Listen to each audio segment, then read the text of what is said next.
we're outside Willie McCracken's house, who is truly a local legend and an ambassador for the sport. Really looking forward to getting in here and listening to his stories. He was an elite runner in his time. He's run numerous marathons all across Europe, and just a phenomenal, outstanding member of the community. So let's get in there and see how it goes.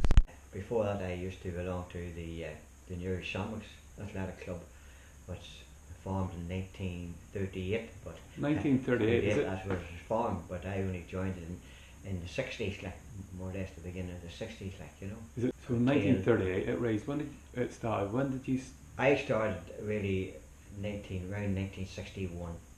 62. Like there wasn't many people running back then. There wasn't any running. No, there was not really. Like, you know, I belonged to what they call the old Bosco in Newry here. The late Jack Mackin and the late John Fern were ambassadors, and that John Fern was the boxer. He trained all the boxers, and Jack Mackin was the caretaker, not the caretaker, but he was over all the juveniles and different. It was a place that people could go, youngsters could go to do boxing, skipping, played even games, not even running. But I based myself there running, went out for a run, maybe 4 or 5 miles at a time, maybe twice a week, and that was it. That's how I started too. Although I started in the school sports, like, you know, really. Yeah. Like, you know. Was there many people in it at that time? In the Bosco, there was plenty of, there was plenty of people that time, like, you know. I could name a few people, but mostly probably have deceased now, like, you know. There was the late Stanley Smith. I'm sure you heard of the Kearns brothers in Newry here, like, you know. And we had Stanley Smith, and we had Patsy Quinn, and the late Tom Lundy. He won the Lisbon Cup years ago. But at that time it wasn't a 10k, it was a 6-mile road race. Exactly where the running is now, around the Drum Lane on Meath Road, they call it the Fathom Line. And it's still going at the moment now with what they call the Mers 10k. It's the same route. Oh, it's the same route? You know, yeah. Oh, very good. Yeah. And what was the running scene like back then? And so, you know, now there's 2 or 3 races every single weekend. Oh, not at all. No, there was not. You had a race once a week, maybe on a Sunday. You had, that's really it. And generally the shorter races? Very limited during the week, like, really. And generally shorter races, were they? They weren't, because a lot of half marathons now. Or well, you had the 10k's and the 5k's, but you had the odd half marathon, like, you know. But basically, the most thing would have been the cross country of a Sunday, like, all over Northern Ireland or even down south, like, you know, really travel here and travel there, like, you know. So the cross country was bigger than the road racing back then? At that time, yeah. But I think it's sort of swapped round now. There's not that much cross country now, like, you know. You might get the odd championships down around Belfast, but as you know yourself, you could run now 4 or 5 times a week, especially in the summer. In the summer evenings, like, you had races during the week, Saturdays, Sundays. And some people are starting to fall back into the cross country. You can see it's starting to come back slightly. Yeah, it has. Well, it's the odd one now, really. Yeah. But they're mostly major championships down around Belfast, like, you know.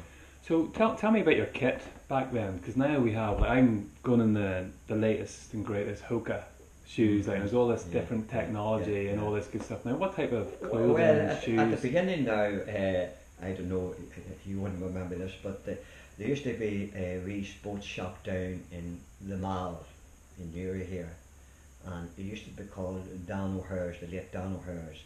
He sold football gear, the running gear, but there wasn't running gear. It was what we called plimsolls, the black and white goodies.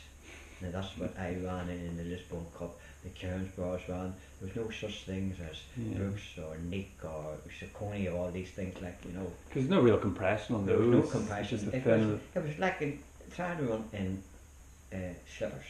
You know, your bedroom slippers. That was it. There's no cushion at all in them, like, really. And would you have got as many injuries sort of wearing those type of shoes? Not really, no.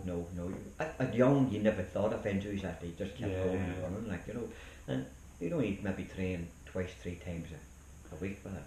And what's your thoughts now? They have, like, so I'm actually wearing a the most advanced Garmin watch now, Oh, and you it's see just- people with all these compression The compression legs, shafts. even compression arms. Everything, like, you know, it's everything under the sun now, like, you know, I wouldn't know how to use them, but I suppose it's a good idea for your heart rate and your calories and different things, your pace, how your pace is going in a run or training, and, you know, it's really, it's just technology nowadays, that's it. Yeah. And fuel, I remember we were sitting in a restaurant in Berlin, and you were in the table next to us. We were doing the Berlin Marathon, and we were talking about our race plan.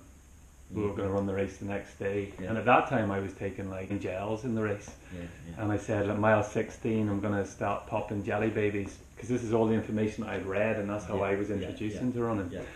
And I looked over, and there was this Willie McCracken was sitting there with this strange look on his face, and I said to him, Willie, what do you take on during the race? He said, I'll take a little sip of water going around the course. So then I had to ask the question, so what do you do in the morning?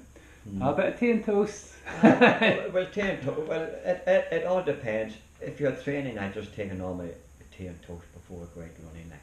But if I was racing now, like, I'd probably do the same. Like, long years ago, there was none of this nutrition you had, like, really.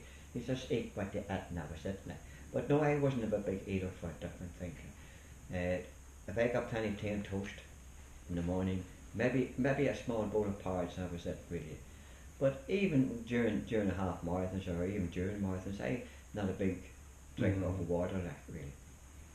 So you don't take on fuel, only just water? No, I don't, even at this present time I don't. If I was doing a 10K, even half marathon, it's very limited water that I would take on, like, really, you know. Yeah, and at that time I was afraid to go out without a Powerade or a sports drink, and after speaking to you, I just cut it right back, and you find out you don't need it at all. You don't really, no, there's nothing, you know, pure water just goes through your system, that's it. That's it. That's the way I worked anyway, and it didn't do me any harm over the years of running. Definitely not. Yeah. And what about leading up to the race then, that week before a big race? Well, it all depends what race you're going to do now. Like, for example, now, like, I done plenty of half marathons, I've done plenty of marathons, like, you know, but the best marathon has, you know, myself, was a Dublin in 1981 when I done 2:23. My preparation out there, I got a training program from a chap in Dundalk. I'm not too sure if he's died now on that day, but a training program, and I had a lot of people around me, like brother Sean and the late Jim McKee, said we programmed me for doing speed sessions, and I also had the name of the gentleman was Jim O'Donoghue, who from Dundalk. Give me what to do, what to eat, and special drinks he told me to make up, and I made up these drinks and had them every maybe 5-6 miles. Like, as I said, I had a team around me that particular day in Dublin, and coming up to different points, they hand me this drink. And I think at the end of the day, they really did help me, like, really. Yeah. But that's the only nutrition that I really had, like. And the plan they give you, so you're very much into your plans and structuring your plans.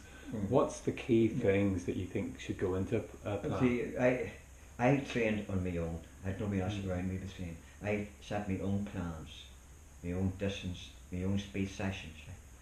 So I did. So what's key about what you would put into the plan? Like, so, like if I write a plan with 4 or 5 days of training, there's a couple there that's really key. So it might be my intervals, or it might be my just for an example, I was training 7 days per week. Now for a half marathon, I would train between 60 and 70 miles per week constantly. Okay. Now if I stepped up to a marathon, I would build that up from 60 to about 90, near almost 100. Very rarely would do 100 miles. So it would. But that was my plan. I planned my own sessions. Yeah. As you know now, you're running yourself, you know what it takes to do speed sessions, like. So I worked. All my speed sessions were done on the road, 95% of that. And I was lucky we had no injuries. And all my speed sessions was down what they call Greenbank Industrial Estate, the loops around there. And then finally we got an old cinder track behind the old swimming pool. That was 400 metres. track. That's where I trained my speech sessions, and All on the down flat. It was all in the flat. But you know, I done 10 mile runs, 15 mile runs, as you know yourself, all around hills, different places. Like. So did you try and mix your training up then instead of keeping that? I will, just for an example now, like I would, as I say, I trained 7 days a week, and my first day would be Saturday to Sunday. Now, if I was running very well, I would do maybe 12 or 15 mile of a Sunday morning, easy. My session of a Monday night would be 10 or 12 mile easy again. My Tuesday night sessions all depends what I want to do. If I want to do 400s, I would do 2400s. I would do them in 75 seconds. I'd take a break. Wednesday would be a nice easy 8 mile. Thursday again would be a speed session where you could do repetition miles, repetition 2 miles. Friday would be another 10 mile. Saturday would be up to about 12 or 15 again. And that was constant all the time. So it didn't do me any harm, like, you know. As you know yourself, all my personal best, I trained very hard for them. Yeah. So there's no real magic secret there, There's you know. there's no, for a 2 hour 23. there's no real magic. The magic secret is in training, how to discipline yourself, and at times you have to hurt yourself, really. And you see, there's quite a. We live in a different age now, and going into that place of hurt, people shy away from that more so these days because we live in more of a comfortable living sort of environment. That's true too. Yeah, you're quite correct there. But you know, running was just in my blood, and I just hurt myself. Training, racing. But like we had all good comrades around me. Like no, there was quite a good few other boys, really good in Newry here. Like you know. And did you find that they were sort of driving you on? There's a bit of competitiveness there.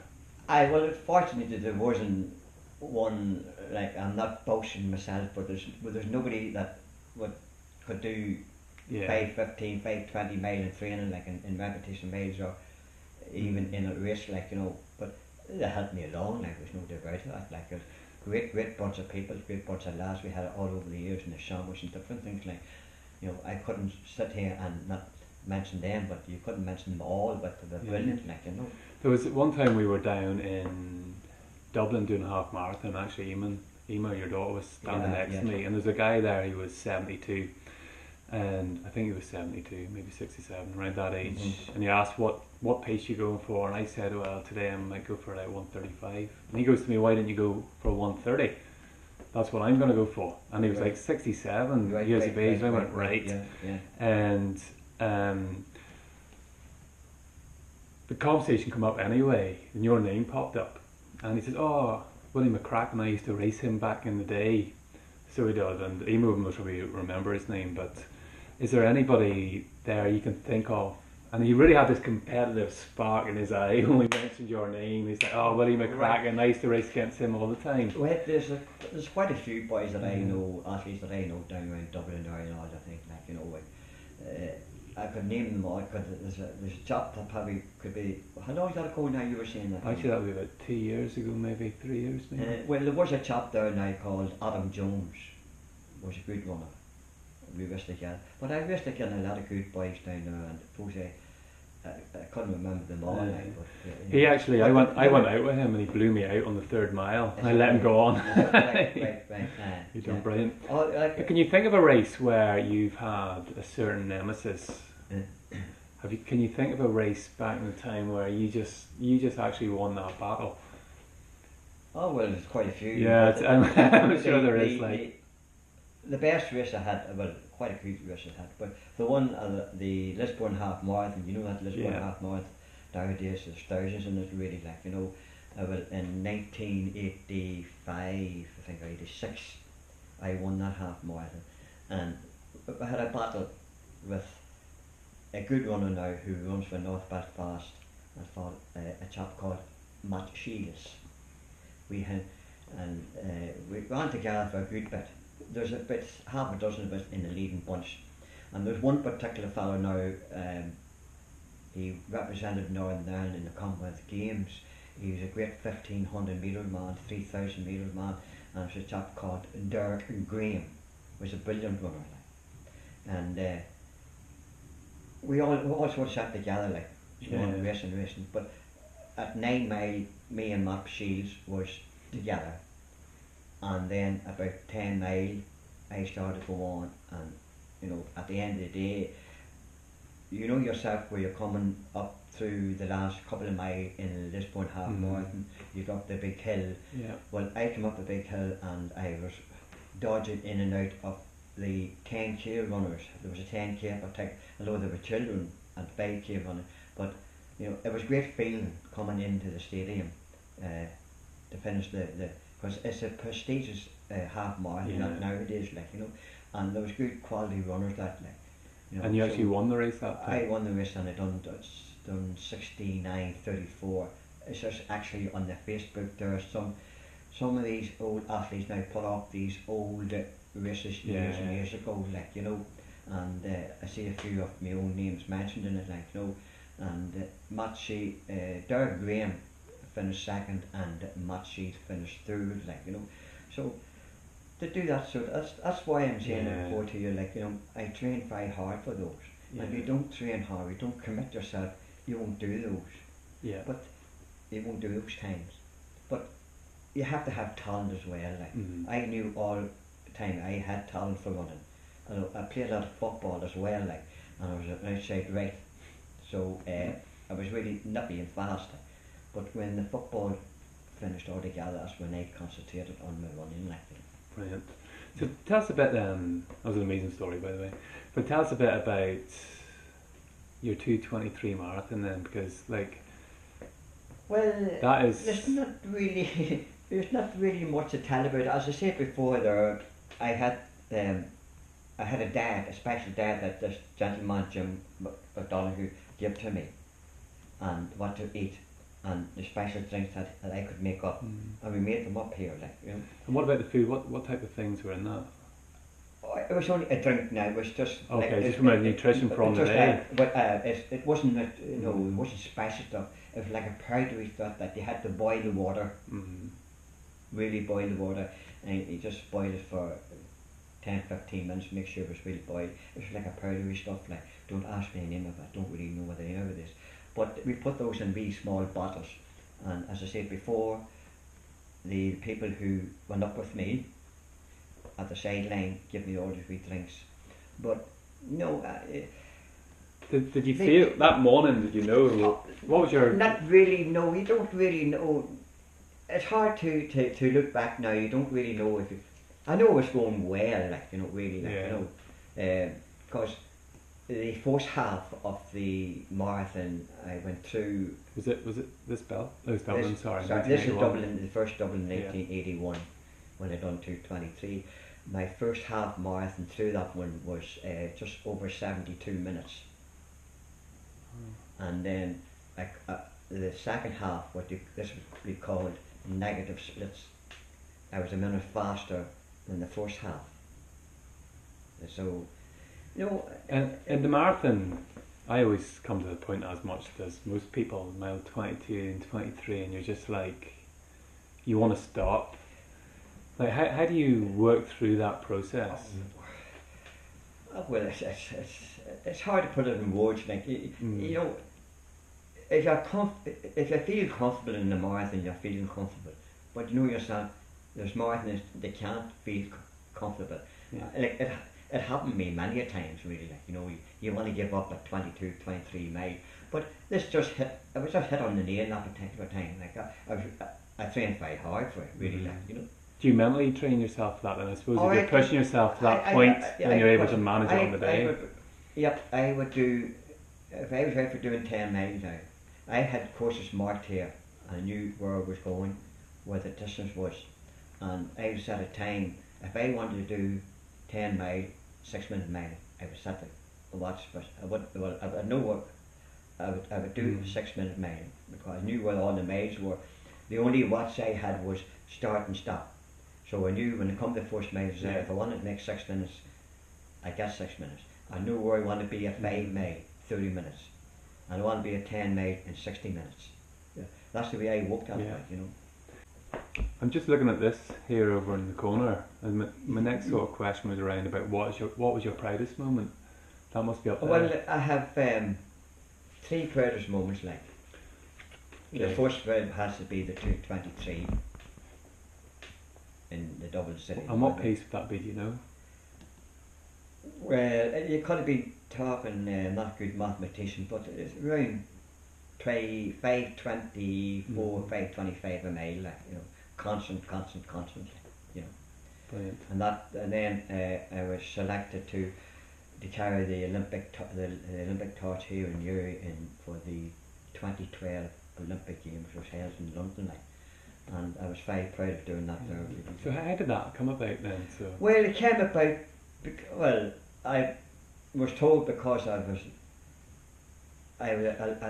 done a lot of running here in Uri. I'd done a lot of running for charities as well. You see, we had a lot of money for charities over the years, and it was a chap called a local council here called Charlie Casey that put my name forward to carry the torch, along with another young fella. So that's how it came about. It was the council that put my name forward and was selected. And it must have been a very humbling experience. It was humbling experience. Like I got the suit. Pure white. We had a white suit with the Olympic crest on it, like, and there was other people from all different parts of Northern Ireland, like, really running in Uri, and we met up at the town hall, and we given our instructions what to do, like, you know. Because that torch went right the way around the country, didn't it? Oh, that flame, should I say? Oh, it did, yeah. It's right around, even the famous people carried, David Banton, Bobby Chanton, yeah. Brilliant. Now, I don't know if you can see the torch here, if you want to have a look at it here, but if you can look at the torch here, Robbie, there's a lot of wee pinholes in it. You see all the wee, scoop down and see all the pinholes. Yeah. Now, there's 8,000 pinholes in that, and that represents 8,000 who carry the torch all over the world. That's amazing. And I got to keep that torch. The council. That's beautiful. I had to keep it as a souvenir, like, you know. And your third, then, so that was 2. So there was 3. Oh, my third one was I winning the Nurian Sports Personality of the Year. Could be 85, I'm not too sure about those, you know. But there's a lot of all these small things in my running career that I had. And what age are you now, don't mind me asking? I'll be 72 now in May. No way, 72 years of age. And I still enjoy it. Like, I thought you were 63 or 64. I was 63, 64. But anyway. When we ran Berlin then, because it's a great story in Berlin there, you started off at the front, didn't you? Cause you I put down, when I entered, I put down, they say put the best time, so I put the best time down to 23, and I got up. Well, I was just behind the elite runners, really. Like, the elite runners are about 20-30 metres ahead of me, like, you know. What age were you then? I know that was 2013. But had injuries as well too, like, you know. Oh, no, that was your last one, wasn't it? No, I mean, how long ago was it? Budapest was the last one. Why? We done Budapest. And that was very warm. That was pretty warm. I sat down about 23 miles down the road, thought I was going to die. Those are two. It was like 30 odd degrees, wasn't it? Berlin, and it was really bad. And what was your favourite? Which one's your favourite race? Well, favourite one had to be double. I love Belfast. Yeah. Around Belfast, I braved that at times, like, you know, really. I think that's my best course.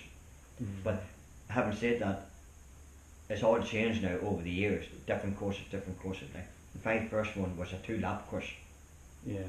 1982 5 Force Marathon in Belfast, and I don't know many others, and I finished 9th in 2:31, like, you know. Yeah. In 2:31. But having said that, that was after the 2:23.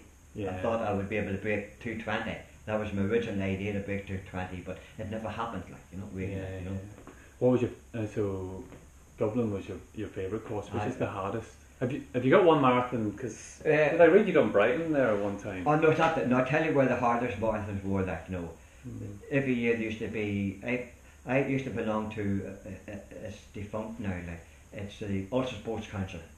That was taking all the Ulster athletic clubs around Ulster, like, and used to have an Ulster marathon every August. You were held in Donegal, Letterkenny, all over Strabane, things like. But Letterkenny, Donegal were the toughest, like. They were hills, and they were taking place in August in the heat. And wind was probably up there as well. Well, the heat was especially in August, like, you know, really, like, you know. So you put a lot back into the club now. You help out with the Newry City Runners. Oh, yeah. Willie's, the club is a good club now at the moment now, and we have good runners as well too, like, you know. But I like to put something back in what I can. What I'm trying to do is just to give them sort of. I'm just interested in the speech sessions to do. Yeah. It's the speech sessions that counts, that brings you along, and I try to set a wee programme for the speech sessions where we do 400s, where we do 800s, where we do 1000, whatever we're doing. I can sit down and walk out, have an idea now who can do what. Yeah, it's great to see that information being shared, because there's not that much of it out there. No, well, no. Before that, well, when I started in about 2011, you know, we were just running dead miles. You go out 6 miles at this pace, whatever you were running, trying to build it up. And there was no. It's just what I'm putting back in now. The speech sessions, just mainly the speech sessions I was doing. But you can see so many people benefiting from that now. People that were sort of stagnant for a while, now all of a sudden some amazing times coming out of people. That's what you need to have in a running club. You need a structure for speech sessions, and for they can do that as long as they're doing their own running during the week. But you need to have a structure for speech sessions, because you know, everybody come up at one time and run around the track, not doing that, not hurting themselves, like, you know. Yeah. So hurt and hard work is definitely it is part of the ingredients there. I have an old saying. It's blood, sweat and tears. That's what it is. You have to hurt the body. Brilliant. Now I see you on every Saturday morning now. You sort of take part in the Restraver Park run. Well, not take part. Sorry, you run. There's myself and another chap, Dermot Mothers. I always had the notion of starting a park run. And I spoke to our Emer about it, and the first words he says to me, Dad, you cannot start a park run by yourself. You need someone to have a big committee. So I got in touch with Dermot Mothers, and we started meeting up. We got it going. So it's going now every Saturday morning now, and it's great to see it. It's for all people of ability. Like, you don't have to run, you don't have to race, you can walk, anything. You talked about the 10k, the Merchants 10k there, and there's a half marathon. So do you want to tell us a little bit about those? Oh well, the club has started now to take over what they call the Mayor's 10k. It used to be called the Mayor's 10k now. So we decided to, because there's no Newry City Marathon now. Now the Newry City Marathon has nothing to do with the Newry City runners. People have this wee incline that people ask me, is there no city marathon? I say no. So, but we had decided to do a half marathon at the end of September, because of this there's a Merchants Festival at the end of September. Okay. So we started, we're going to do that. But when no one was taking over the marathon, we stepped in the slot of the 27th of May. That's the bank holiday. Well, it'll be on a Sunday, like, you know. So it's on the 27th of May. It's on the Sunday the 27th of May. But we also took over the Mayor's 10k, which is not known as the Mayor's 10k, it's going to be known as the Merchants 10k. And it's part and parcel of the old route of the Lisbon Cup, even back in the 60s, back in the 50s. So that's a lot of history on that course. There's a lot of history on that course. And what date's that on? That is on Thursday the 10th of May at 7:30. Okay. That's one thing about you as well, Willie. You're always out with the book. You know everybody's times. Oh, that's what I'm saying. That's, I know about the times, like, you know. And when you cross the line, you've got a good time. You're looking forward to seeing Willie. I do. I take a wee note just of the times, like, you know. But then it sets me the figure of if I set up a training session, we'll know what they can Yeah. do. Like we, but I'd like to have a wee result. Very good. Like. You know. So the message really here today is there are no short-term or quick answers. It's really put in the effort, put in the hard work. Well, I would say, if you have the talent and if you're willing to sacrifice your training, look, these days now there's other things aside from running. You know, everything. There's plenty of stuff to do. But if you are very interested in running, and if you have the talent, if you have the commitment to do it, you know, and train hard, exceptional times, you'll get those times. Yeah. 10Ks, 5Ks, half marathon, 10 miles. But the message is you have to work hard at it. Beautiful, Willie. You truly are a running legend. You've inspired now a generation of runners, including myself. I'm quite pleased to award you with the Inspirational Runner of the Week. So thank you very much for this podcast. I really appreciate it. And that was a pleasure. Thank Willie. you. Thanks very much. I enjoyed that.